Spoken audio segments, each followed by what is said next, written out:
السلام علیکم ورحمۃ اللہ وبرکاتہ۔ میں ہوں آپ کے ساتھ حکیم محمد دلاور حسین اور آپ دیکھ رہے ہیں یوٹیوب چینل اے ایم دیسی ٹی اسٹیپس۔ شروع کرتا ہوں اللہ کے پاک نام سے جو بڑا مہربان اور نہایت رحم کرنے والا ہے۔ دوستو، شکر ہے اس پاک ذات اقدس کا جس نے مجھے مسلمان کے گھر میں پیدا کیا اور مسلمان پیدا کیے۔ لاکھوں کروڑوں درود و سلام اس پاک پیغمبر مصطفیٰ صلی اللہ علیہ وسلم کی ذات اقدس پر جس کا امتی ہونے کا شرف بخشا۔ دوستو، بھلائی ایک صدقہ ہے اور ہر انسان کے یہ ذمہ ہے کہ انسان نیکی کرے اور دوسروں کو نیکی کی ترغیب دے۔ تو دیکھیں، انسان ضروری نہیں ہے کہ مسجد میں جائے، ٹکریں مارے، نوافل پڑھے۔ یہ طریقہ صرف یہی طریقہ نہیں ہے نیکی کرنے کا۔ آپ کی زندگی میں آپ چل پھر رہے ہیں، کوئی کام کر رہے ہیں، زندگی میں کچھ بھی کر رہے ہیں تو اس کو اس حساب سے کریں کہ وہ آپ کی نیکیوں میں شمار ہو، آپ کا وقت ضائع نہ ہو۔ آپ کی زندگی کا ہر سیکنڈ، ہر منٹ، ہر لمحہ جو بھی آپ چل رہے ہیں، آپ کھا رہے ہیں، آپ پی رہے ہیں، آپ بیٹھے ہیں، آپ سوئے پڑے ہیں، تو اس انداز سے کریں کہ اللہ پاک آپ کو اس چیز کا بدلہ دیں۔ تو دوستو، آج میں آپ لوگوں کے لیے بہت ہی ایک مجرب نسخہ لے کر آیا ہوں۔ ایک بہت ہی موذی بیماری ہے جس کو ہم فالج کہتے ہیں۔ اکثر اوقات ہوتا ہے کیا ہے کہ بلڈ پریشر کی وجہ سے یا کولیسٹرول جسم میں بڑھنے کی وجہ سے اکثر اوقات یہ ہوتا ہے کہ اکثر اگر سوزاک کی بیماری بھی زیادہ ہو جائے تو اس کی کمزوری کی وجہ سے بھی یہ فالج جو بیماری ہے یہ ہو جاتی ہے۔ اور شوگر ہو جائے، شوگر بھی بہت موذی بیماری ہے، اس کی وجہ سے بھی اکثر اوقات یہ فالج کا اٹیک ہو جاتا ہے۔ تو یہ میں آپ کو نسخہ بتاتا ہوں، بہت ہی آسان ہے، تھوڑا سا ایک چیز ہے، اس کو بس مدبر کرنا ہے آپ نے، اور انشاءاللہ تعالی عظیم اس کے چند دن کے استعمال سے انشاءاللہ بہت فائدہ ہوگا۔ اور چند ہی دن کے استعمال سے، مطلب اگر آپ فالج نہیں ہے تو ایک اور ٹوٹکا بتاؤں گا، وہ تازہ آپ اس کو استعمال کریں اور ساتھ میں یہ نسخہ بنا کر استعمال کروائیں۔ اگر دیکھیں ابھی آپ بیٹھے ہیں، جیسے اکثر اوقات ہو جاتا ہے فیملی کے اندر کہ یکدم جھٹکا لگتا ہے اور فالج ہو جاتی ہے جسم، کسی کا لیفٹ سائڈ کا حصہ رک جاتا ہے، کام کرنا چھوڑ دیتا ہے، کسی کا رائٹ سائڈ کا حصہ۔ تو اگر آپ کا کوئی سا بھی رائٹ سائڈ ہو یا لیفٹ سائڈ ہو، اگر یکدم آپ کو پتہ چل جائے کہ فالج کا اٹیک ہے تو آپ نے کیا کرنا ہے کہ چھوٹی دیسی شہد آپ نے تازی ہو، بالکل شہد لے لینی ہے، خالص ہو، چھوٹی شہد، آپ نے اس کو کیا کرنا ہے نیم گرم دودھ میں ملا کر استعمال کروائیں انشاءاللہ تعالی عظیم۔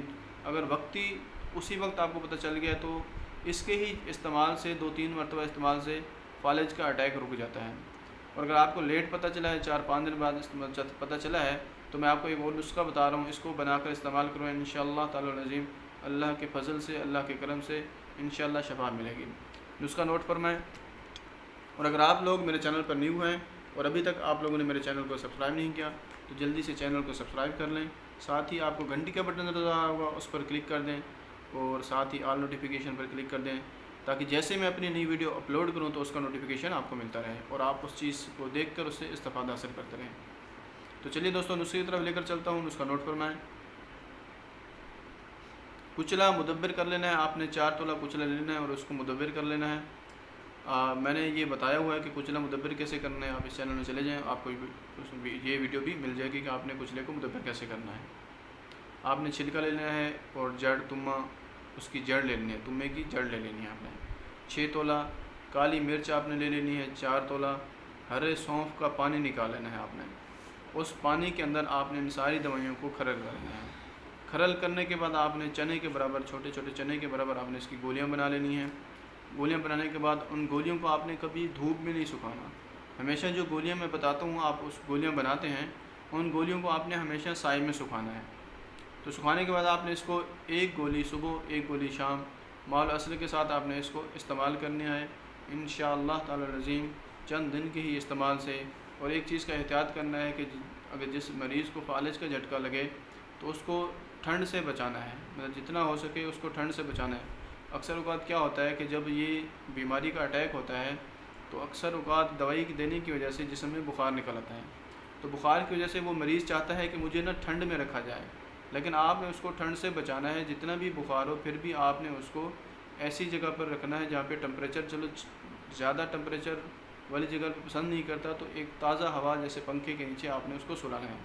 لیکن اکثر اوقات کیا کرتے ہیں کہ شہروں میں اگر زیادہ اس کو جیسے اٹیک ہوتا ہے تو فوراً اٹھا کے اس کو اے سی والے روم میں لے جاتے ہیں اور اے سی چلا کر اس کو رکھ دیتے ہیں تاکہ اگر کچھ اس کے اعضاء کوئی ٹھیک ہیں تو وہ بھی اکڑ جائیں، وہ بھی ساتھ میں خراب ہو جائیں، تو ایسا نہیں کرنا، اس کو نارمل ٹمپریچر والی جگہ پہ رکھنا ہے، اس بات کا آپ نے احتیاط کرنا ہے۔ اس کے ساتھ ہی اپنے بھائی کو دیجیے اجازت، اور دعاؤں میں رکھیے یاد نماز پنجے گانا کی کیجیے پابندی۔ ان سے ملیں گے ہم اپنی اگلی ویڈیو میں، تب تک کے لیے دیجیے اجازت۔ السلام علیکم ورحمۃ اللہ وبرکاتہ۔